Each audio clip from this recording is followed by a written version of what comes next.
Hey everybody. So a few weeks back, I was interviewed by the Cup of Nurses podcast. I really enjoyed talking with Matt and Peter and am so happy with how the podcast turned out.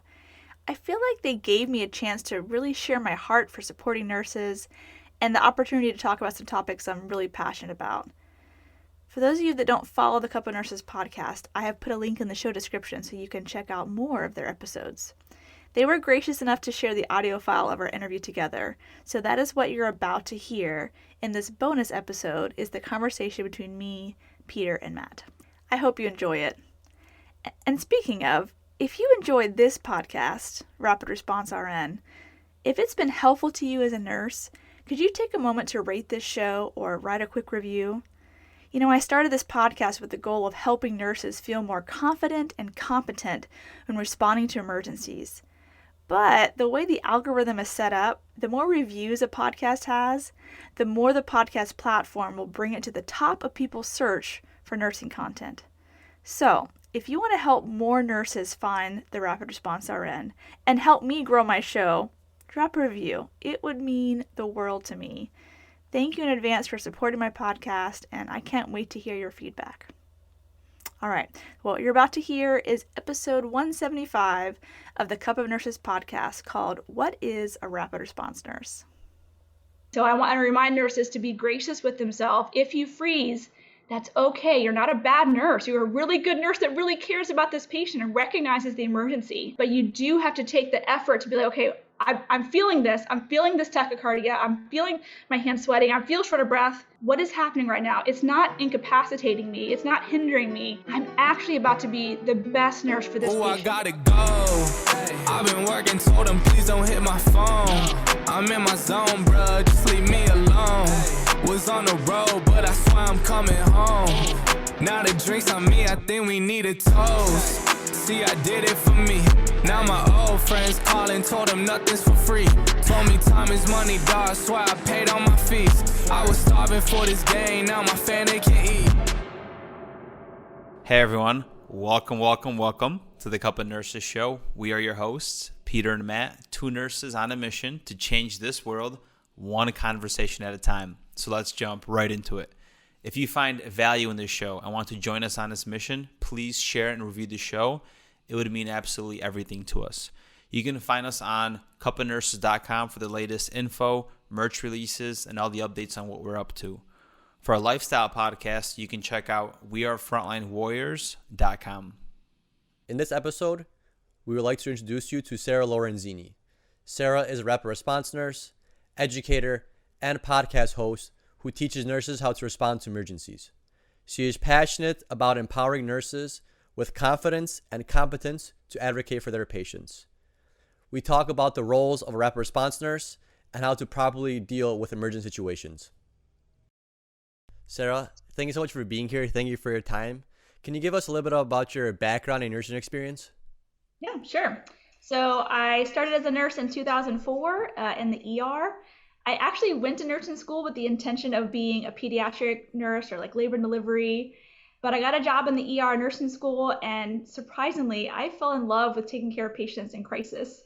I was not expecting to be ER nurse. In fact, I applied to labor and delivery as a nurse tech, and they didn't even call me back. I was so disappointed, but it happened for a reason because I was meant to be in the ER. I loved it so much. I did ER nursing for about 8 years. I was the charge nurse and the preceptor and did a lot of education. Really enjoyed educating, really loved having preceptees. And so I went back to school, grad school, to be a nursing educator. And while I was in grad school, I went and worked in the cardiac ICU because I knew there was more that I could learn outside of ER nursing. I wanted to take care of the patients with the LVADs and the Impellas and the balloon pumps and all the open heart surgeries and transplant. That just fascinated me. So I worked cardiac ICU for a couple years. And then I was asked to be on the rapid response team at that hospital. So I did rapid response for a while. And rapid response is great. Honestly, it is a mix of ER and ICU nursing kind of into one role. So I really took to that pretty easily. I finally graduated, got my master's in nursing education. I worked as a nursing professor for 1 year and I loved the students. I loved it so much, but I still just had this drive to be at the bedside, to be saving patients' lives. making PowerPoints is really hard. I mean, I can do it, but like doing the whole educator life, I wasn't quite ready for that. I'll probably end up there whenever I'm older, but right now I really miss the bedside. Then I got offered to be the ER nurse educator. So I was an ER nurse educator for a while. And then COVID hit, and my heart wanted to be back at the bedside. Like, I couldn't teach any more donning and doffing of PPE, and I just wanted to be with the patients. And so the hospital that I work at now, before, we didn't have a dedicated rapid response team. Like, if a rapid response was called, they would send the ICU charge nurse or the CVU charge nurse, and like the whole team would kind of come together. But I went to the leadership of the hospital and said, listen, y'all need a dedicated rapid response team. COVID is hard. We can't be pulling these ICU, CVU charge nurses away from the bedside, away from their team. I'd like to start a team. And so they gave me the ability to do that. So I started the rapid response team in my hospital. I've had the privilege to pick out all of my favorite nurses from the whole hospital to be a part of my team. Man, it is truly a dream job because I get to do education, lots of education, which I enjoy doing. I get to be like an ER nurse and like jump in and figure out what's going on, and like the rapid response element. But there's also the critical care aspect of titrating drips and analyzing and trying to figure out the labs and, you know, the kind of like mulling over all the hemodynamics. I do that as well. So it really is all my favorite things in a one job. I'm just really grateful to be in this spot of my career. So Sarah, you mentioned a lot about team building, building a rapid response team. What kind of nurses do you look for, or do you look for specific characteristics in a nurse? How do you find good nurses to be rapid response nurses? It's a good question. It's actually a really hard position to fill. You think like lots of people would be candidates, and while a lot of nurses meet the requirements, I'm really picky with who I hire. So obviously they have to have critical care experience. We require 3 years of either ER or ICU. Most of my team actually has both. They have to have their CCRN or CEN, so their certification, their specialty. And those things are like minimum. But really what I'm looking for is a certain personality type. So a lot of critical care nurses, they know they're the best. They know that they like have a lot of knowledge, they bring a lot to the table. But if you bring in that approach, like come riding in on your high horse, people are not going to be as responsive to you, nor will they want to call you because they're afraid you're going to be condescending or make them feel stupid, and nobody wants that. And so what I look for is nurses that have been preceptors, that like teaching, that like coming alongside other nurses and supporting them, people who are generally positive, that aren't going to be like bringing the whole team down, someone who's able to lead a debrief after a code and somehow swing it in a way that's going to be positive and not just like, you did this wrong, you did this wrong, you did this wrong. So it really is a certain personality. So that nurse on your unit that's like pretty positive, team player, go-getter, is able to like bring the group together, tends to be like nurturing, supportive. That's the personality I look for. I don't care if you like the smartest, the most amazing, the most experienced nurse in the hospital.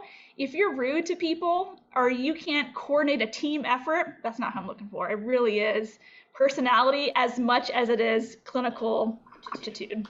I like how you mentioned that because when I first started nursing, I was a med surg and I called the rapid, and the rapid response nurse came in. She had those character traits where everybody was freaking out in a sense. She remained very calm, composure, asked the question of what's going on, and she started troubleshooting the patient before the resident got in there. And sometimes the main nurse will, she'll point out to the main nurse, hey, what's going on? Talk to the doctor. And she's coordinated everything. And that's one of the moments that inspired me to also join the ICU, because I'm like, wow, that's awesome that someone has this ability to be composed, has a poker face, and just understands what's going on with the patient. So I have a question, because you worked both ER and ICU. If you are an adrenaline junkie that's listening that wants to choose between the role of more excitement, would it be the ER or the ICU? If you have to choose one.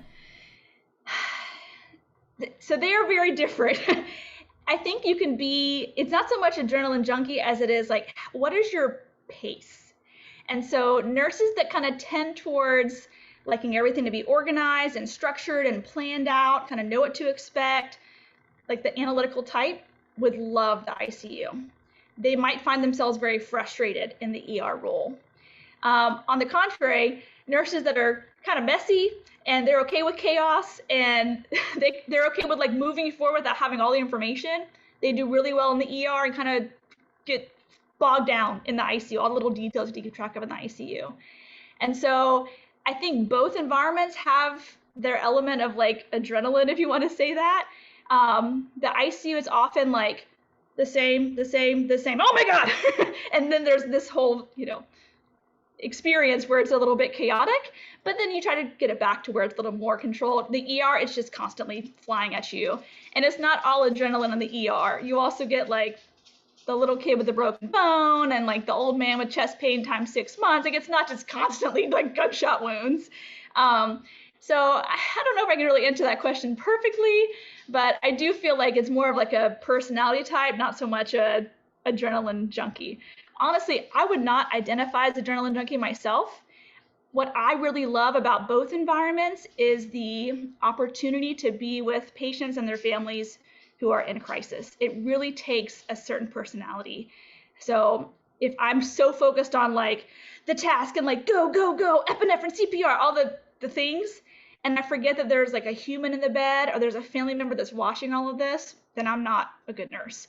And so the opportunity to be in the ER on a patient's worst day of their life, to help the family walk through the experience of a critical care loved one, that to me is what's rewarding, not so much like the cool stuff you get to do in each environment. Like I've had patients' chest open up and they're like massaging the heart, and I've had gunshot wounds, and I've had like all the crazy stuff, but my most memorable experiences as a nurse are the times when I got to hold grandma's hand as she, breathed her last breath, or the times when I got to really support a family through a hard time. That's what I really love about nursing. Yes, there's a little bit of adrenaline, but it's not what keeps me coming back to work every day. It's the patient interactions and the connections that I get. Yeah, I'm in the same boat too. Like I've seen a lot of crazy stuff, working a little bit of trauma, working cardiac ICU. But like you said, like the most memorable stuff isn't like the craziness you deal with. It's like the patient connection that you have with the patient that's in this really difficult situation, or even a family. But Sarah, can you walk us through the day of a rapid response nurse? Because usually when I come in, I'm a staff nurse. We work ICU, so we come in, we get a report, I look through the notes, and then I start to go assess my patient. So what is your day-to-day operations for rapid response? All right. Well, first, it's different every day, but we respond to all of the rapid response calls, code blues, stroke alert, STEMI alert, sepsis alert, MTP, all the emergencies in the house. But if we're not responding to one of those, we still keep ourselves busy. So you might have heard of MUSE, Modified Early Warning Score. Every hospital has their own version of it, where when you take vital signs, it automatically gives you a score for the patient. So we have the ability as a rapid response team to pull the MUSE for every single floor and to kind of check on patients proactively. And I really love the proactive approach. The times when I can see the trend in vital signs, okay, the heart rate's going up and the blood pressure's kind of going down, or their white count, and we get to like get in there early and get interventions before the turn to a rapid response, I love that. So if we're not doing anything else, we're probably pulling the MUSE and going to see patients proactively. We also do what's called nurse consults, which every hospital calls them different, but if a nurse has a concern about a patient and they don't quite want to like activate the whole rapid response team, they just kind of want a critical care nurse to come lay eyes on their patient, they'll call or text us and say, will you just come look at my patient? I have this concern. We get a lot of those. We get actually as many of those as we do rapid response calls. But I love them because that nursing intuition is spot on almost every time. So the nurse says, I just don't like how he's breathing. Sure enough, both is going septic. Or his eyes just look weird. Yep, I think he's bleeding into his brain. Like sometimes the vital signs haven't quite indicated rapid response, but the patient presentation just doesn't feel right to the nurse. And that nurse concern, I follow it every time. I'm never like, oh, but the vital signs are fine. I'm always like, hey, if you're concerned and you know this patient's baseline, I'm gonna trust that. So statistically, this is for our hospital, about 40% of those nurse concern calls and the nurse consults end up being upgraded to the PC or ICU. Sometimes it's something minor. We can just get some fluids on the patient. We can just, get a quick CAT scan and rule out the worst case scenario. But very often it's something legit. And so I really love not just the adrenaline rapid response and the code blue, but also the let's get interventions before we actually have an emergency and prevent it from happening at all. Just a little more data, because I love data. There was a study recently published where they looked at all the types of rapid response calls and narrow them down to about 10 categories of why nurses call rapid response. And 7 of those 10 weren't even vital signs. Like you would think it would be high heart rate, low blood pressure, all the things, but a lot of them were just symptom or that gut feeling of, I just don't like how their belly looks. It looks different, or they're talking different than they were yesterday. So it's not always the vital signs that alerts us. That the role of the bedside nurse is so important. And so my role as a rapid response nurse is to trust that, to come alongside them. And if it turns out not to be an emergency, then I can offer education about why I'm not concerned about the patient.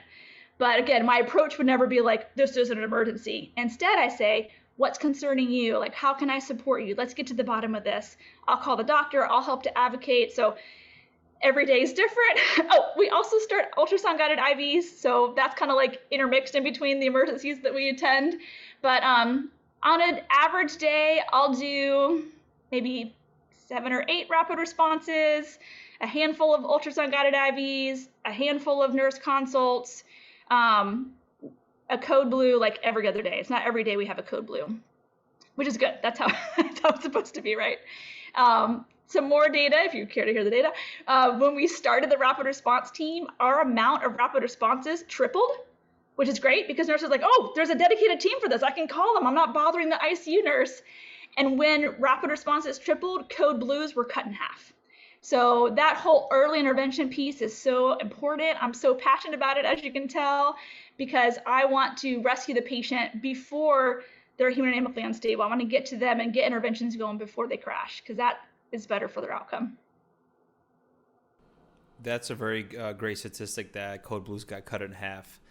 So what is something that a staff nurse that's taking care of their patient should be looking after, or you believe is vital for early prevention when it comes to not calling the code, and maybe some assessment findings you noticed or powerful questions you should be asking your patient to kind of get to know them a little bit deeper and the story what's happening versus just looking at vital signs? Good question. So one thing I encounter a lot is I'll ask the nurse, hey, so what's going on with the patient? And they say, and I get it, I don't really know. I just got this patient today. I've only had them for 2 hours. They were sleeping at bedside shift reports. I don't even know their baseline, but when I went to wake them up, I didn't like how they were acting. I don't know if this is normal for them, but I'm concerned about this. So I would say to any nurse out there, getting that baseline is so important. And I know you hate to wake patients up. It seems so mean, but for their sake, for their benefit, we got to wake patients up the second we meet them. And if you don't have a time to do like the full assessment, just a quick baseline neurostatus to know what you're working with there, so that if an emergency does happen, you can know, oh yeah, this is a big change, or I don't know, maybe they never talk, maybe they're always like this, maybe they always breathe like that, I don't know. But if you'd actually done a baseline assessment, you would have that information. And then the other thing I would say too is never be like worried about sounding the alarm and looking stupid. I would so much rather someone say, this is concerning, and then end up not being a big deal than someone like waiting. Oh, and now the patient's coding. So I guess the advice there would be trust your intuition, because it's probably right. Every once in a while, it's like a brand new nurse and they're not sure if this is an emergency or not, and it's not. But most of the time, that nursing intuition is spot on. The other thing too is just knowing like the basics as far as what to do when the patient is first crashing. So obviously you find your patient crashing, you're going to call rapid response. Okay. But like, what do you do in the 3 minutes that it takes for the team to get there? Like, I have several flights of stairs and maybe a couple elevators to take to even get across the hospital to that emergency. You don't want to just be like twiddling your thumbs thinking, oh my gosh, I hope she gets here soon. There's things you can be doing. So I would say for any patient you're concerned about, bring the crash cart close by. Even if you don't use it, just have it close by. Be comfortable with how to place the pads on the patient, like where they're located, how to connect it to the machine, how to assemble the BVM, because sometimes it comes out of the package, you're like, oh, it's not like this in ACLS. Oh, you have to like put this piece together, and how do you plug it into the wall, and how many liters do you put it to? So just like the basic stuff of how to respond to an emergency. And then when you encounter that patient that just doesn't look right, we all know like the ABCs, but then people often like just totally forget them. So just a reminder, the first thing I would look for is, how is this patient's airway? Is it open? Is it patent? Is grandma like slumped down in the bed? I need to scoot her up so she can breathe better. Has the patient vomited? Have they aspirated? I need to like suction that airway out. Actually, the patient cardiac arrest from grilled cheese. And we just had to get the grilled cheese out, and we got ROSC. So make sure the airway is open. And the next is B for breathing. Again, we all know that one. How is the patient's breathing? And people get all anxious about it. Like, what do I even do for their breathing? Well, if they're breathing too fast, they're clearly asking for more oxygen. So put the non-rebreather mask on, turn it to 15 liters, give them more oxygen. They're breathing really fast, begging for more oxygen.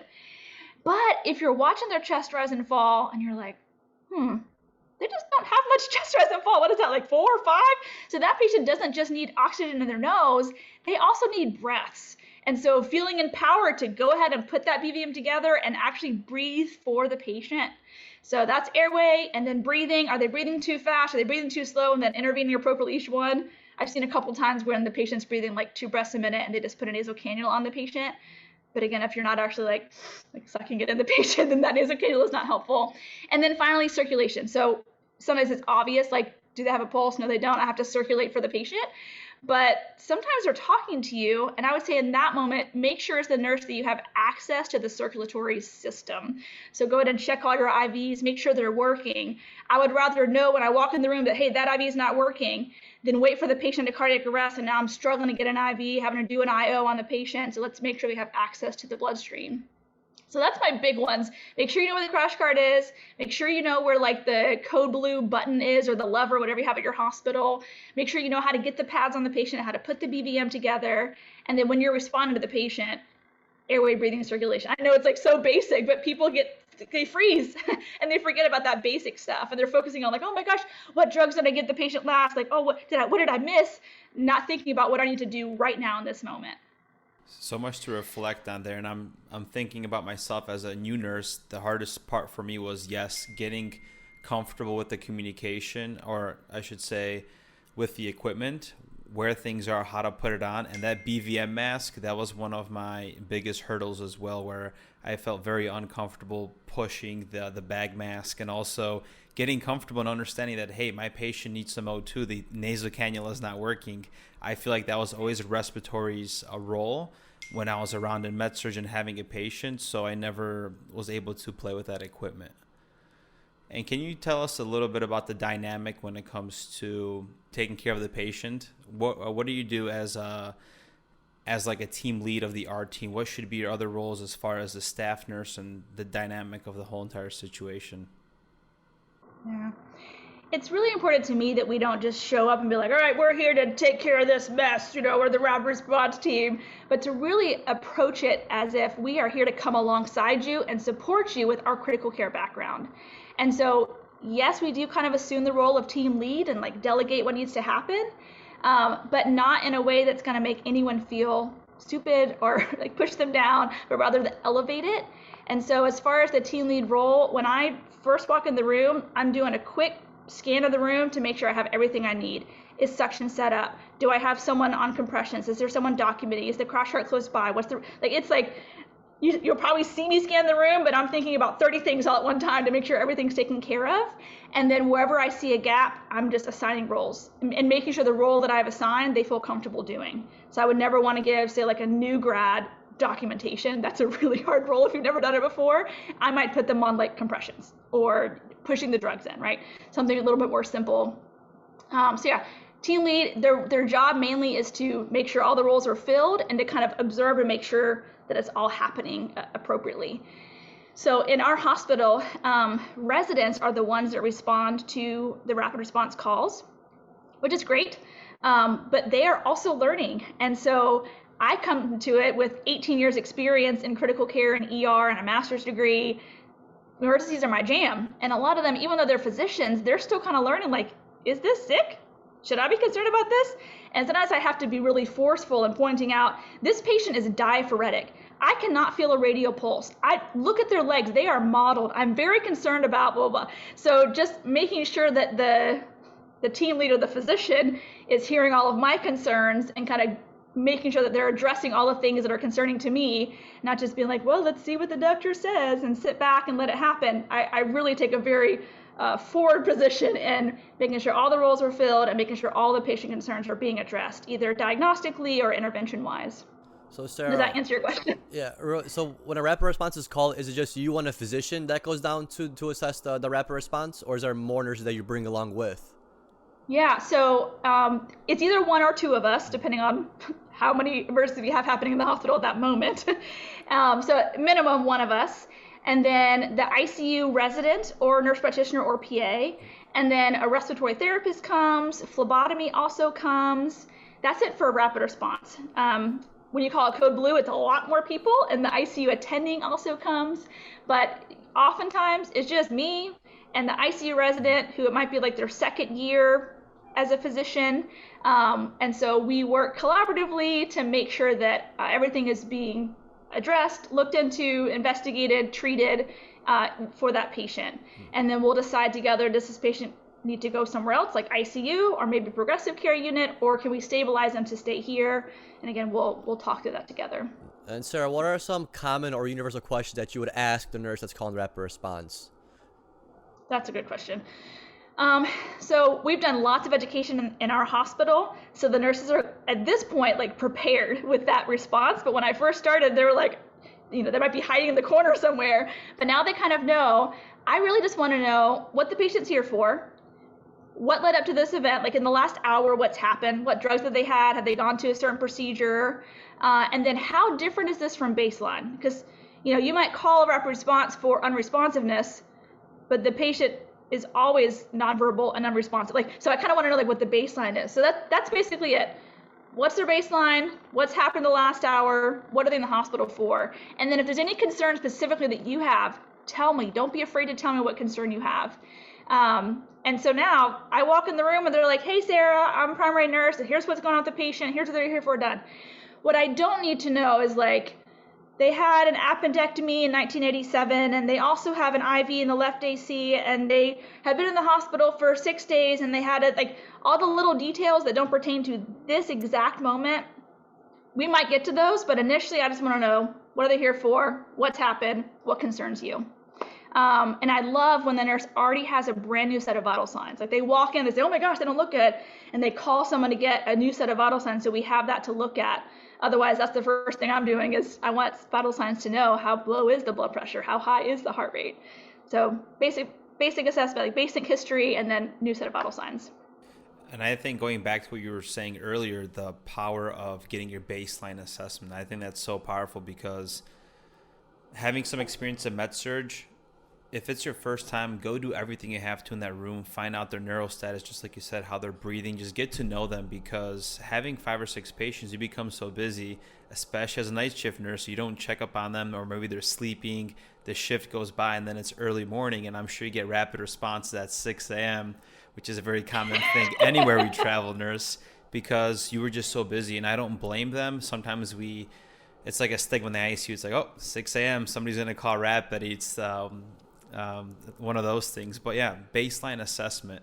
And kind of going back to what you're saying with team dynamics and things and getting a set of vital signs, what are some flaws that you see in the commonality of your work that could be prevented or could lead to a better rapid response? You mean with team dynamics or with nursing? Just in general, maybe nursing, yeah. Some great tips that you could give nurses to not do that. For example, you just mentioned getting a set of vital signs before you come in. That's powerful for you. Is there anything else that could lead to a better rapid response from that staff nurse that's calling the rapid? I think those are the main things, honestly. Just knowing where your equipment is and knowing how to activate an emergency, being prepared with a quick summary of what happened to the patient, getting a blood sugar if it's relevant. If you're going to call a stroke alert, have taken a blood sugar, because very often it's just the blood sugar is 36 and you can fix that with some sugar rather than a CAT scan and all the things. I guess I would say too, just not being afraid to share your concern. I feel like there's so many nurses are afraid that they're going to say the wrong thing, or that what concern they have is not going to be concerning to me. Spout it out. I want to hear all of it. A lot of times we'll have even the nurse tech, they'll say, hey, Sarah, just so you know, this is not how this patient acts. I've had her for 3 days now, and this is not how she acts. And so thank you, nurse tech, for knowing this patient, because the nurse just got him 2 hours ago. Your knowledge about their baseline or whatever your gut concern is, that is really, really important to share. But as far as things that people do wrong, I feel for the most part, nurses do the right thing. the biggest hurdle is not speaking up when they should, not advocating whenever they are really concerned, for fear that they'll look stupid. But I just want to remind nurses, like, the doctors, they ain't your boss. So if they disagree with you, it's not going to affect your paycheck. It's not going to affect your job status. Like, we are working collaboratively. So it's your job to advocate for the patient, and it's their job to trust your concern and look into it.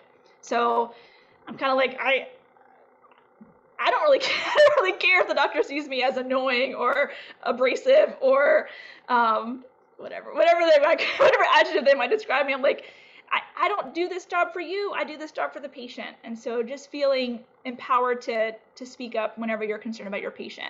And honestly, a lot of times we'll get calls where the nurse says, I called the doctor and they said it's fine, but this doesn't seem fine to me. And so I see the patient, I'm like, nope, you are right. You are absolutely right. This is not fine. So then I call the doctor and I say the exact same thing they probably already said. But because I'm the rapid response nurse, doctor's like, oh, what? Oh, they're tachycardic? Oh, my goodness. Yes, the nurse already told you this. But I don't know if I'm able to use more specific terms. So like rather than saying, oh, the patient's they're breathing weird, I would say the patient's using accessory muscles, their tripod position, they look a little pale, a little diaphoretic, their respiratory rate is 40. Oh, that's another one. That is an error I see a lot. Is respiratory rate. I can talk about, pardon me while I get on my soapbox.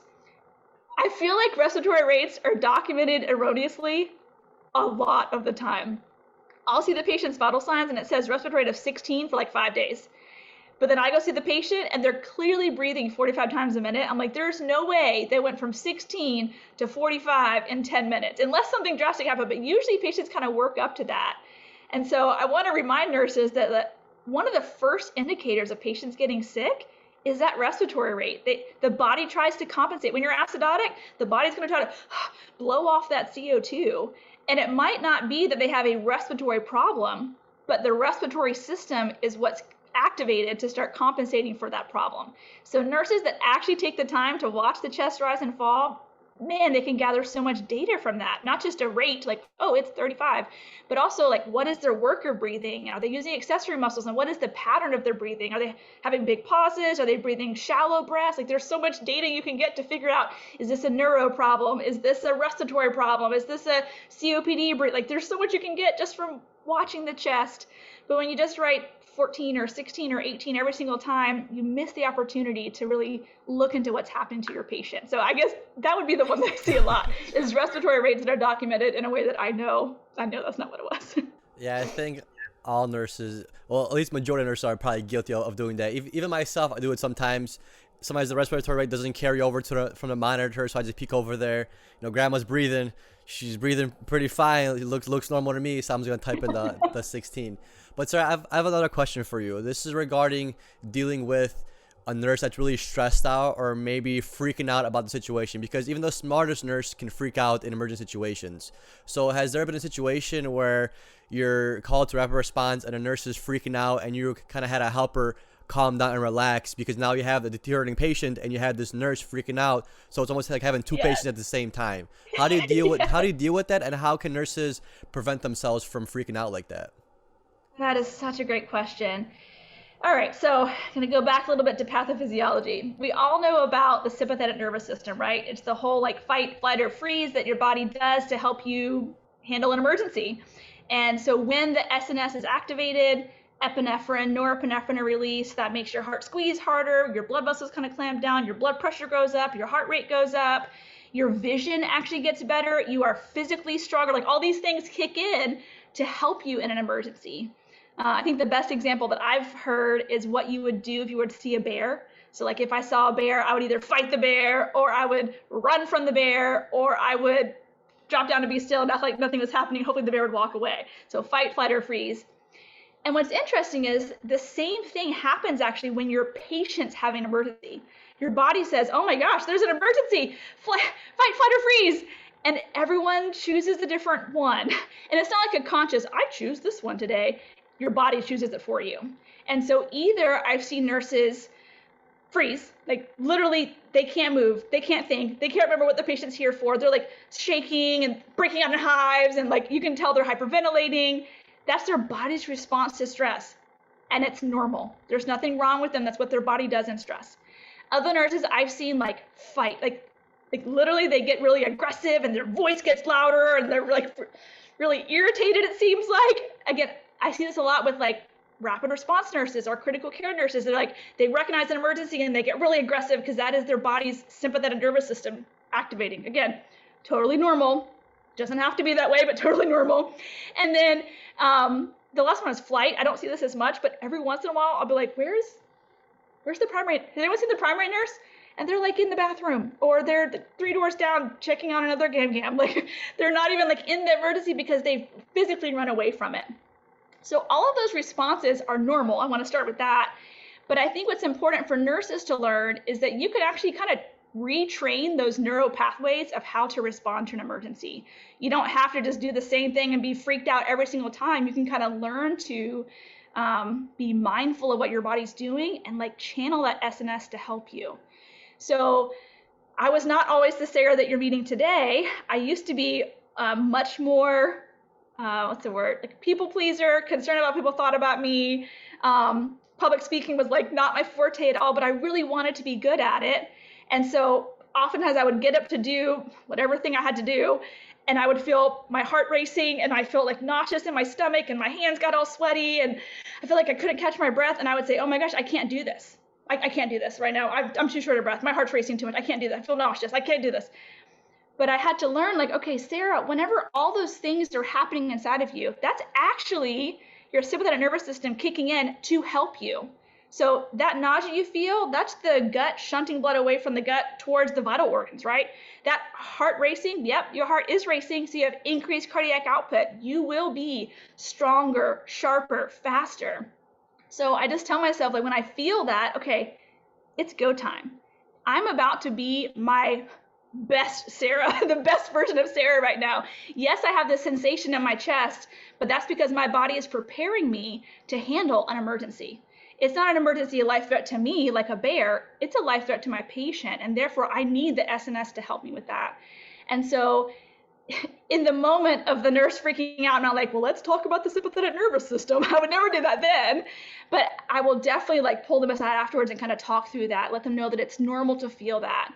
And so I guess my encouragement to nurses is, when you feel that sensation, when you're scared for your patient and your body is going into fight, flight, or freeze, whatever it chooses, that's okay. Don't be upset with your body. It's actually there to help you.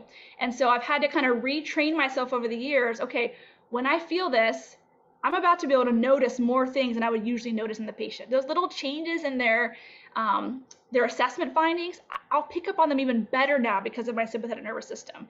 My little muscles here, they're going to be way stronger than normal because I have epinephrine and norepinephrine, so I can do a full 2 minutes of CPR. I can get that patient up off the ground. I will be faster to run 6 flights of stairs to get to the emergency. So it's definitely a shift, and it's not like a split-second decision and now I'm there. It takes time to kind of retrain those neural pathways to kind of approach it that way. And then the other little caveat I like to throw in there is trauma also really affects nurses' response to emergencies. So if a nurse has experienced trauma in their life, especially if it was repeated trauma, and again, the nursing workforce is a lot of females, and the statistics about how many females have been raped or abused or molested is really, really high. So that's a lot of our coworkers that have been in a fight, flight, or freeze situation. And your body with repeated trauma kind of learns a certain way to respond. And whatever way your body chooses to respond, that's what it chose to do in that moment, because that's what it thought was best for you.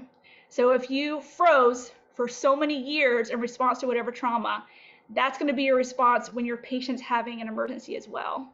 And so I want to remind nurses to be gracious with themselves. If you freeze, that's okay. You're not a bad nurse. You're a really good nurse that really cares about this patient and recognizes the emergency. But you do have to take the effort to be like, okay, I'm feeling this. I'm feeling this tachycardia. I'm feeling my hands sweating. I feel short of breath. What is happening right now? It's not incapacitating me. It's not hindering me. I'm actually about to be the best nurse for this patient. I am given more strength, more ability for this patient in this moment, and kind of like training yourself to think of it that way. Does that make sense? So I definitely have had lots of conversations with nurses who are apologizing. Oh, Sarah, I'm so sorry. I just totally forgot everything I was supposed to do. I'm like, that's okay. that it takes time to learn to be mindful of what your body's doing and to recognize it as a good thing rather than a hindrance. Yeah, that's Really, really passionate about that one. Yeah, that's very powerful because the CNS system takes over, and just like you said, we become unconscious and we choose one of these three ways to respond. And we don't understand that we could detach ourselves from these physical sensations, but we get so tied up on the feelings and emotions of the situation where we're just feeling through that instead of being rational, analytical, getting like, okay, hey, what's going on here? What can I do in this situation versus just freezing? Have you noticed tools in your life that you use to help you get out of this CNS response? Is it maybe meditating or is it breathing? Have you noticed a tool that worked great for you? I have a hard time with meditating. I get easily distracted, to be honest with you. But one thing I do, every time I'm running into an emergency, I personally say a prayer. And it's the same one every time. God, give me the strength that this patient needs. Give me the wisdom to know how to respond. Give me the calm demeanor to help lead this team. Give me what I need in this moment to help this patient. It's something I literally pray daily and have been doing for so many years. So I guess it's kind of like a meditative thing. Just recognizing that it's not just about me and what I'm feeling. It's how can I use what I'm feeling to help someone else. But yeah, it was just like a retraining of those neural pathways over the years to recognize it as good and to interpret it as good rather than as something negative. And I think that most people, when there's an emergency and they feel those things, it's associated with negativity. But in the nursing world, when there's an emergency and you can tap into that SNS, it's actually a positive thing. So I don't have the best technique for that, but that's what's worked for me. I think for other nurses, a meditation would be a great thing to do, to maybe think back to a time they had an emergency and really process that moment and allow themselves to heal from it or to move past it rather than just feeling like, oh, it went terrible and I'm terrible, but to really like go revisit it again and work through it. Mm-hmm. You mentioned before a little bit about intuition.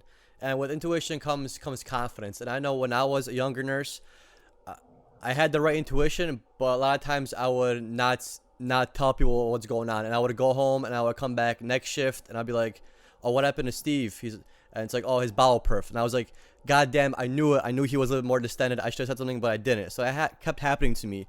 And kind of how I got over that is just by asking small questions. I learned to ask for like a second opinion about my peers. So I would say, hey, does Steve's admin look a little bit more distended? Does it feel firm to you?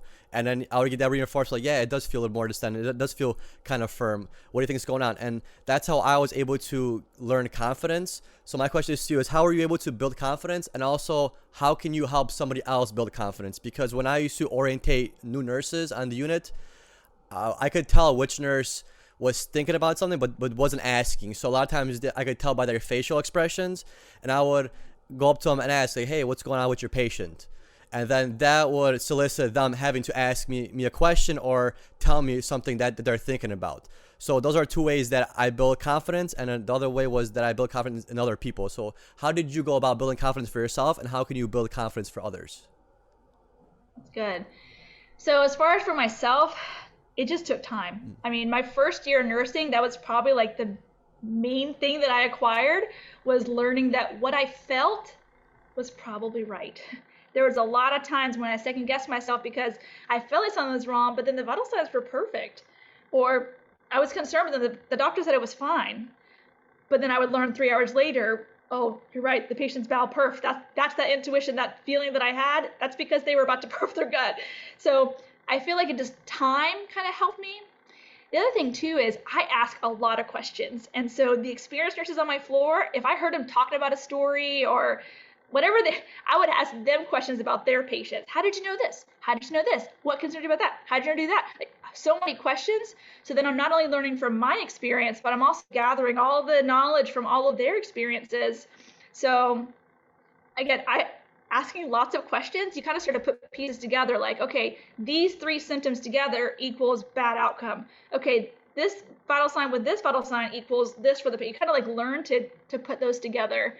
And then the more times you see a pale diaphoretic patient that ends up coding, you're like, oh, pale and diaphoretic, I should be concerned about that. That should make me concerned. Or the more times you pull back the covers and see mottled, you're like, oh, that that modeling, that means they're about to code. Like whatever, you kind of learn over time to make connections in your brain with this plus this equals unstable. So yeah, time and asking lots of questions is really how I did that. There's no magic like turn on the intuition switch and follow it, but I kind of built confidence in myself, learning that, oh, I was right. Oh, I was right about that too. I was right about that too, lots of times.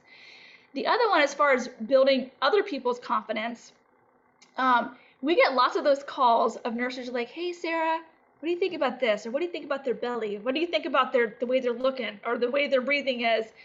They're looking to see, is my intuition right or am I way off the deep end there?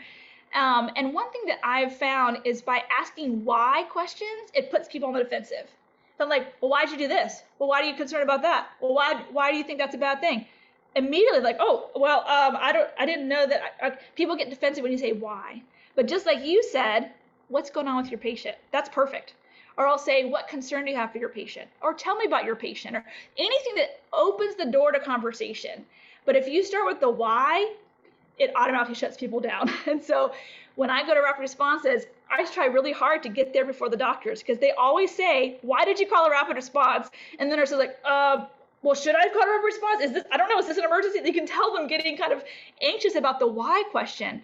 But by asking the same question without the why, by saying, tell me about your patient, tell me what's concerning you today. Oh yeah, they'll tell you. They're concerned. That's why they called in the first place. So I feel like eliminating the why is one way to do that. And then sometimes I know the answer. Like I see the situation with the patient. I know exactly what's wrong, but I'll ask questions in a way that gives them a chance to come to the conclusion themselves. You know what I'm saying? So I'll say like, okay, so we've already checked a blood sugar and it was normal, very good. So now I'm kind of wondering, what was their baseline? Like, how do they usually talk with you? Okay, and it's different now. Do you notice any change left side or right side? Okay, yep, look at that, you're right. The left side is much weaker. Whatever, I'll ask questions to like get them to that point, whatever it might be, so that they can be like, oh, they make the connection themselves.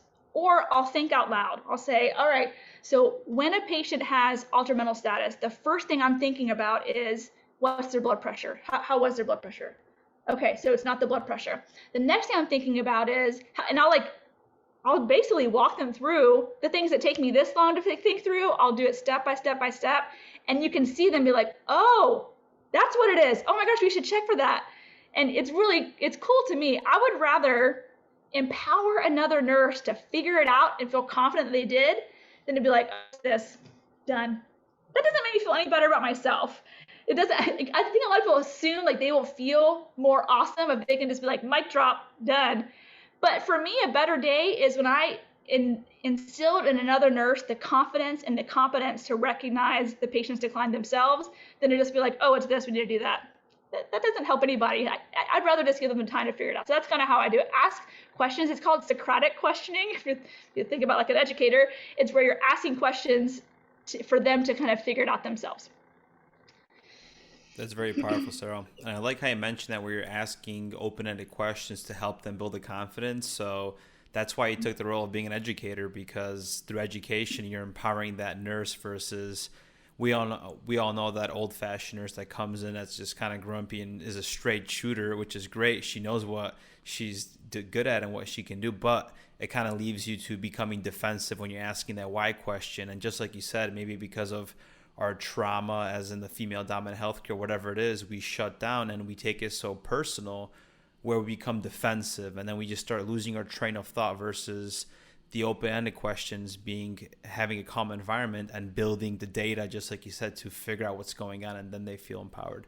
So it's amazing that was your perspective on that role. Yeah, and just to add to that a little bit more, my approachability today affects future patients. So if I come off as like, why would you do that? Or that's stupid, or that's not an emergency. That means for future patients, they're going to question, should I call Sarah? I don't know if I want to call Sarah. But if they know, oh, Sarah's going to come alongside me and support me and help me work through this, then they're going to call me for the future patients. And rather than waiting for the patient's vital signs to say, oh my God, it's an emergency, they'll call me when the patient's just starting to decline and we can intervene more effectively. So I really stress this with my team, and it is the culture of my team, is that no matter what, we are not making anyone feel stupid. If there's some education needs to be done, we'll do it in a way that's like, how can I support you? How can I build you up, not how can I tear you down and tell you what you've done wrong, because that does not help patients. It does not help our profession. And honestly, it doesn't make you feel any better either. So I'm all about the approachable, warm way to embrace newer nurses and even experienced nurses, not just the newer ones. We all have challenges and sick patients. But yeah, it's all about the culture that makes a big difference. And Sarah, this is kind of a random question, but the current hospital that I'm working for, they're trying to apply for magnet status. Do you work in like a magnet status facility? I have in the past. The one Okay. I'm at now is not a magnet hospital. Were you an educator in that magnet facility or no? No, okay. Yeah, well, maybe you could touch upon this either way, because I was just curious, like, what are the education requirements for magnet status? Do you know anything about that? For rapid response? Like, just to get, because I know with and correct me if I'm wrong, for magnet status, you have to reach certain milestones, you could say, and you have to have certain things in place. And is that the same thing for the education part, like the education department for nurses, or is that just like a more of a services thing? Here's what I know about magnet, and again, I'm not the expert to be speaking on this at all, but to be magnet status, you have to have X percentage of nurses with their BSN and X percentage of nurses with their certification and their specialty.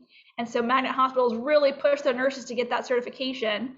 But that's really all that I know. I don't know if they have certain requirements for like yearly competencies. I can't really speak to that. I don't feel like the education that was offered to me was like any better or different when I worked at a magnet hospital versus at the hospital I'm at now. Just that they required that I have that CCRN or CEN when I worked at the other hospital. And I know with your passion with rapid response, you decided to make a course. So what is it, and what made you do it? Sure. So first of all, I love teaching, and my current role, I'm not the educator, I'm the rapid response team supervisor. But even though it's not on my badge, it's always in my blood. Like, I love teaching. And so that's actually why I started the podcast in the first place, as an outlet to still educate nurses, to help them feel empowered and competent in responding to emergencies. So on my podcast, every episode is like an actual case I went to, and I break down the pathophysiology and the pharmacology about that particular patient. I was like, man, I should make this into a course. And so originally I started building this big, robust course, and it was like hours and hours long. Like, I'm never going to finish this thing. So I kind of took a step back, and I made just like a basic 1 hour introductory course about a lot of the stuff we talked about today, but a little more in depth about how I approach emergencies. Nursing school, they really just teach you how to pass the NCLEX. And you can do a full head to toe assessment, like checking their reflex. You can do all that from Thank You Nursing School. But what about when you don't know if the patient's stable or unstable? Or like, what's the first thing you look for? Do you go straight to bowel sounds? Do you go straight for, like, of all the things to assess, what do you check for first? And so I just wanted nurses to know, like, kind of what I've learned over the years, 18 years experience. What is my priority? What am I looking for when I approach a patient? How am I ruling things out? What is my, like, the initial 20 seconds? What am I doing to like figure out what's wrong with the patient? How do I determine if they're stable or unstable? So this course, it really just kind of breaks that down. And I talk a little bit, like some case studies to kind of walk through my thinking process, because it's pretty universal. It works for just about every single patient. So just the initial steps for responding to a patient. And then, so I just released it literally like 2 weeks ago. It hasn't been out for that long.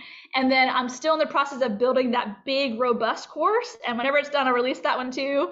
But I just wanted to get something out there just for nurses to be like, okay, I passed nursing school, great. I'm a nurse, great. I can do the task, I can pass the drugs, I can document, but like, what about the times when the patient's crashing? What do I need to do? And I feel like this course answers that question. So nurses are like, okay, I know what I'm looking for. I know what I'm checking for. I know what's the priority. I know what I don't need to do right now.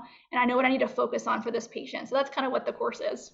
Yeah, it's really beneficial. I wish I would have had that when I was fresh out. Me too. I wish I would have had that. Yeah, because I know when I first got hired to the cardiac ICU, when I used to work in Illinois, my first question was to my charge nurse was, hey, what do I do in an emergency situation? What do I do when patient's crashing? And what he told me was like, there's multiple things you can do, but trust me, I'm not gonna go over them all with you right now, but just trust me, when you're in a situation, we're gonna help you, because it's one of those things where you just have to go through the motions to actually learn. But now that you have a physical course or a book, something to learn off of, it's very, very beneficial, because I was going into it basically just like going into an unknown place. Yeah, I'm literally winging it. I'm winging it because I'm not going to know what to do, and I'm going to hope my charge nurse is there that I spoke to that is going to know what to do, because I'm not going to have any idea. And it would be good to at least know the fundamentals or like the basics. We all kind of remember ABCs from nursing school, but do we really know ABCs from nursing school? No, we just really know about ABCs on an exam portion, but not really ABCs when it comes to real life. Yeah, exactly. Yeah, it really is all the things that I wish someone would have set me down and been like, okay, first look at this, and then this is the priority. I'm like, oh, it took years for it all to kind of click in and be like, oh, and that's how we get to the conclusion that this patient is unstable. Oh, that's how I can rule out this as a worst case scenario. So I really hope that it helps nurses and their patients, obviously, which is why I put it out there. Where can people find this course? It is www.rapidresponseandrescue.com. One last question that we like to ask our guests. So if you had the opportunity to have a cup of coffee with anybody one last time, who would it be and why? Oh man, that's an easy one. My mom. So my mom passed when I was 9, and she was a really, really good mom. But I would love to have the opportunity to talk with her again and to tell her all about the things my life has encountered, and to get her wisdom on stuff, and just to hear her voice again would be such a privilege. I don't even drink coffee, but I would have coffee with her just for the opportunity to talk with her again. That's probably mine. That's awesome. And Sarah, where can people find you? You have your own podcast, you have a social media profile. Where can people go to find out more about Sarah? Sure. So I have the podcast. It's called Rapid Response RN, and it's on every podcast platform. And then I have my Instagram profile, which is the Rapid Response RN. And I've just started building a Facebook page, but it's also going to be Sarah Lorenzini on Facebook. Shouldn't be too hard to find. And then the course is rapidresponseandrescue.com. Awesome, Sarah. Thank you so much for your time and all the knowledge that you have in rapid response healthcare, and able to provide so much knowledge for our listeners and for anybody in the future. And yeah, maybe we'll have you on again. Thank you for your time. Love to. It's good talking with you guys. Thank you so much. Thank you, Sarah.